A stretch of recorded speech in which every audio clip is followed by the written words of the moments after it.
Good morning, student. Today our topic is the law of conservation. ये हमारी fourth chapter है new education policy के according आपका syllabus है। तो मैं फोर्थ चैप्टर में आपका जो टॉपिक है ग्रेविटेशन डिस्कस कर रही हूँ। तो उसमें हमारे पास क्या है, law of conservation. According to the Newton, every particle in the universe attract another particle with a force proportional to the product of their masses and inversely proportional to the square root of distance between them. तो यहाँ से हमारे पास क्या है, m1 और m2, उनके बीच का जो डिस्टेंस क्या है r। तो यहाँ से हम कह सकते हैं कि जो फोर्स है that is directly proportional to the mass m1 and m2 and inversely proportional to the square root of the radius और ए डिस्टेंस। तो यहाँ से हमारे पास f क्या है, m1 m2 अपॉन में r स्क्वायर, यानी कि दो मासेस हैं और उनके बीच के डिस्टेंस r है। तो अगर हम डायरेक्टली प्रोपोर्शनल को हटाते हैं तो हम उसको क्या है, g से रिप्रेजेंट करेंगे। f equal to G m1 m2 by R square, और g हमारे पास क्या है, that is the universal constant. तो g की जो वैल्यू है वो कितनी है, 6.67 इंटू 10⁻11 न्यूटन मीटर स्क्वायर पर kg स्क्वायर। ये वेरी इंपॉर्टेंट वैल्यू है, कंपटीशन एग्जाम में भी पूछी जाती है। 1 मार्क या 2 मार्क्स में क्वेश्चन इंपॉर्टेंट है। अगर आपसे वैल्यू नहीं पूछी जाती है तो यूनिवर्सल कांस्टेंट की एसआई यूनिट पूछी जाती है। What is the SI unit of the gravitation. Now G की वैल्यू अगर हम CGS सिस्टम में अगर हम बात करें तो वो कितनी हो जाएगी, 6.67 इंटू 10⁻8 9 सेंटीमीटर स्क्वायर पर ग्राम स्क्वायर। ठीक है, अब नेक्स्ट हमारे पास है सम इम्पोर्टेंट पॉइंट्स हैं, इनको हम कैरेक्टरिस्टिक्स भी कह सकते हैं, प्रॉपर्टीज़ भी कह सकते हैं, ये आपको पता होनी चाहिए। तो यहाँ से हमारे पास क्या है कि फर्स्ट पॉइंट है, अगर हम ऊपर वाले फॉर्मूले की बात करें, the formula is valid only for the point particle और a point like particle spherical symmetrical object. तो m1 m2 है, उनके बीच का डिस्टेंस कितना है, r। अगर हमारे पास दूसरी फिगर लाइक इस तरीके से रिप्रेजेंट कर रहे हैं, m1 और m2 उनके बीच का डिस्टेंस भी क्या है, r है।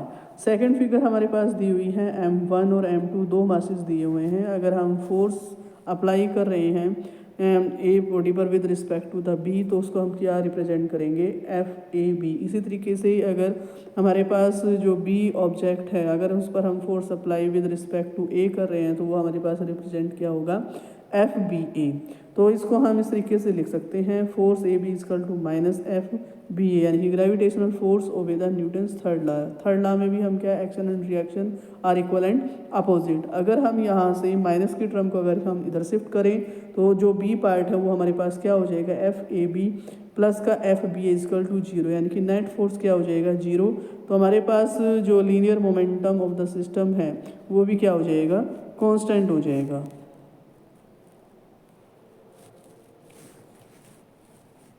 फिर हमारे पास क्या है, सी पॉइंट है। तो सी पॉइंट में हमारे पास क्या है कि अगर हम उसका मोड लेते हैं तो मोड में हमारे पास जो साइन होगा वो कैसा हो जाएगा, पॉजिटिव हो जाएगा। और उसको हम रिप्रेजेंट क्या कर सकते हैं, mod FAB equal to mod की जो वैल्यू है that is FBA।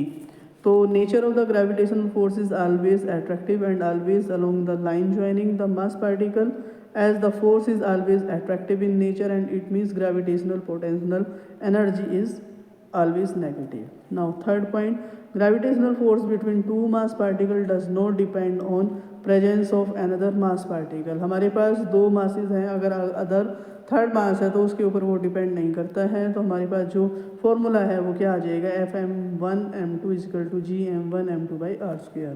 Fourth point क्या है, that no depend on the medium between the two masses. अगर टू मासेस के बीच में कोई मीडियम है तो हमारा जो ग्रेविटेशनल फोर्स है वो उस पर भी डिपेंड नहीं करता है। लाइक द फिगर, यानी कि हमने वाटर एक मीडियम ले लिया है, उसमें दो मासेस है, उनके बीच का डिस्टेंस क्या है, r है।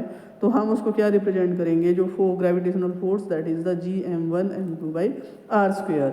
Now the fifth point, the gravitational यानी कि g जो है ग्रेविटेशनल कांस्टेंट, यानी कि जो कैपिटल G है, it does not depend on the temperature of the particle and the medium, यानी कि मीडियम पर भी और टेम्परेचर पर भी जो ग्रेविटेशनल कांस्टेंट है डिपेंड नहीं करता है। Now six point, gravitational force is conservative force है। तो work done does not depend on the path. Central force, which is always directed towards fixed point. It follows the inverse square law. For the external body, the net force can be calculated by the calculus method, and it is the weakest force of the nature, and but its range is the largest. Now, seventh point, the gravitational force will be effectively acting when one body will be the astronomical in size. Torque due to this force about the central force is zero, so the angular momentum is conserve, यानी कि tau is equal to R F because R की value zero. और जो 8 point है, या total mechanical energy of the system remains conserve influence of the gravitation force. ये हमारा topic था law of gravitation. Very important topic है, paper में पूछा जाता है. प्रॉपर्टीज़ पूछी जाती हैं, प्रॉपर्टीज़ करके, या उसकी characteristics of the law of conservation. ठीक है, लॉ ऑफ कंजर्वेशन आपका एक टॉपिक हो गया. एक टॉपिक आपका हो गया कि प्रॉपर्टीज़ या कैरेक्टरिस्टिक्स अबाउट द ग्रेविटेशन. इसको अच्छे से स्टडी करना. Thank you, have a nice day.